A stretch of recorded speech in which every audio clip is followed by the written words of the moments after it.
Farhan Ali Wahid last ম্যাচে কি করেছেন দেখেছেন? যারা ম্যাচটা লাইভ দেখেছেন কিংবা পরে হাইলাইটস দেখেছেন তারা হয়তো বুঝতে পারবেন কি অসাধারণ পারফরমেন্স তিনি করেছেন। তার দল বোরেহাম উড এফসি জিতেছে, তিনি গোল করেছেন, করিয়েছেন, সাথে ম্যাচ সেরার পুরস্কার পেয়েছেন।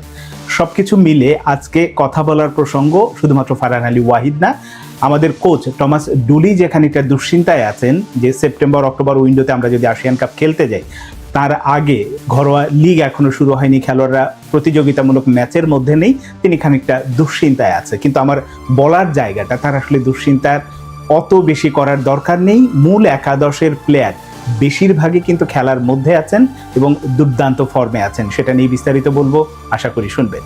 শুরু করেছিলাম ফারহান আলী ওয়াহিদকে দিয়ে, তার কথাই বলি আগে।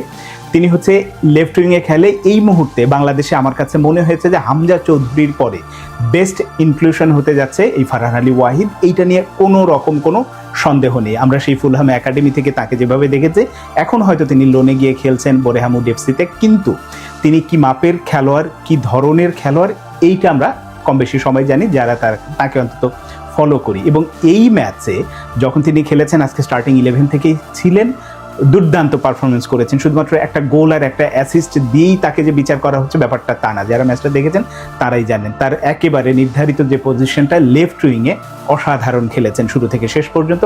তো এই যে শুধুমাত্র এক ম্যাচের পারফরমেন্স দিয়েই যে বলছে ব্যাপারটা তা না, তিনি তার আগেও তো ফুলহামের মূল দলের সাথে প্রস্তুতি ম্যাচ খেলেছেন, সবকিছু মিলে একটা রিদমের মধ্যে আছেন।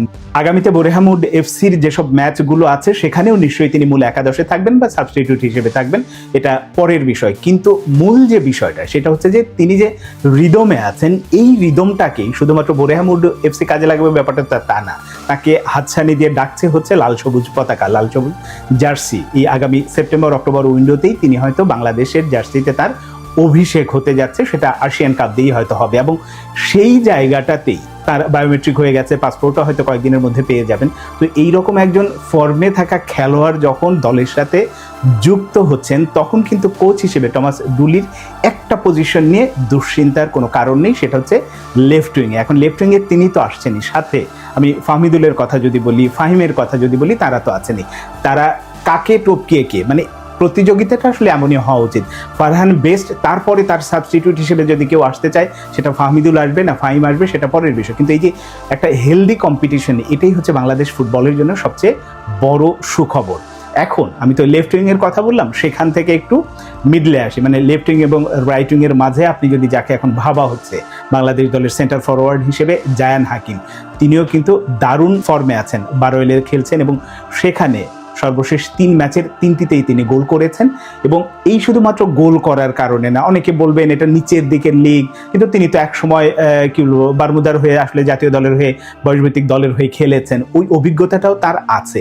তবে সবচেয়ে যে প্লাস পয়েন্টটা জায়ান হাকিমের, তার উচ্চতাটা, 6 ফুটের ওপরে একজন মানে উচ্চতা সম্পন্ন একজন স্ট্রাইকার, এবং তার ওই এয়ারে গিয়ে বা বড় কন্ট্রোল, যে তার ফিজিক্যাল অ্যাবিলিটি, এটাও দেখতে হবে। আমরা হামজা চৌধুরী কেন অন্যদের চেয়ে এগিয়ে থাকে, তার শারীরিক যে গঠনটা সেটাই হচ্ছে অন্যদের চেয়ে আলাদা করে রাখে। এবং জায়ান হাকিমের ক্ষেত্রেও ওই একই ব্যাপারটা ঘটতে যাচ্ছে, একই ব্যাপারটা আমরা পেতে যাচ্ছি। ফলে যেটা হয়েছে যে তার ওই পজিশনটাতেও তার কাগজপত্রগুলো যদি দ্রুত কমপ্লিট হয়ে যায়, আমরা কিন্তু সেন্টার ফরওয়ার্ড হিসেবেও এই জায়ান হাকিমকে সেপ্টেম্বর উইন্ডোতেই পাবো।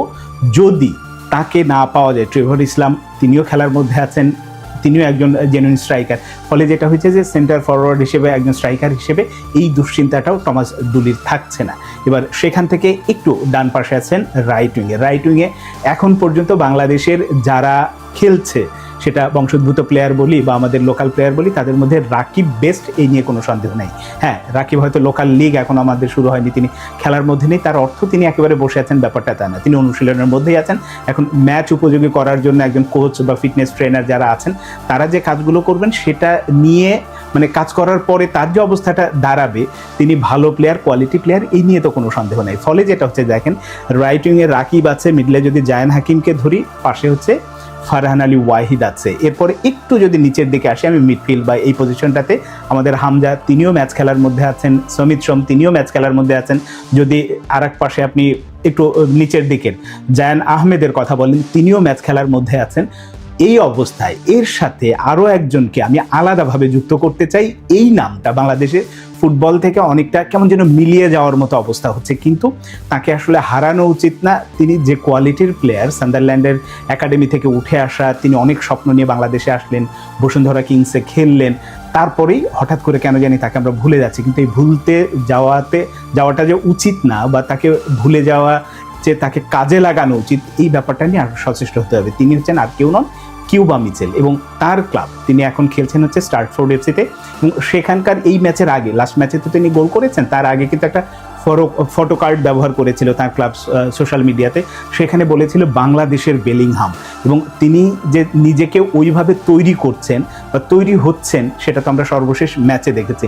ফলে আমরা ওই কিউবা মিচেলকে আগে যেভাবে দেখতাম বা যেভাবে মনে হতো যে তার যে খেলার স্টাইল, তার যে পজিশন, ওই জায়গাটাতে আসলে কোচরা ঠিকমতো ব্যবহার করতে পারছেন না তাকে, কিন্তু ওই জায়গা থেকেও কিউবা মিচেল বেরিয়ে আসছেন এবং তিনি আলাদাভাবে নিজেকে প্রমাণ করছেন। ফলে যেটা হয়েছে যে দেখেন, যদি আপনি টমাস ডুলির সবগুলো পজিশনেই